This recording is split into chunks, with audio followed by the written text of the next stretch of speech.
Okay, step 2. Now I have my image and I'm going to transfer it to the Steam-A-Seam.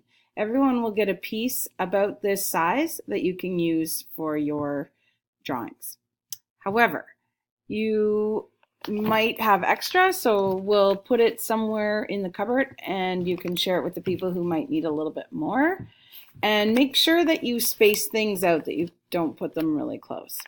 Now if I go and draw this, each piece onto this paper like this, it will be the opposite. Because what I'm drawing right now, I'm going to put on the back of the fabric. So when I cut it out, it's going to be flipped.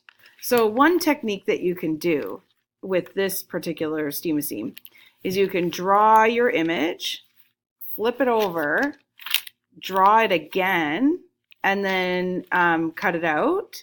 And what you'll do is you'll just stick it on the other way because it sticks on both sides. It doesn't matter which way you stick it, except it does matter if it's going to go the right way or the mirror version.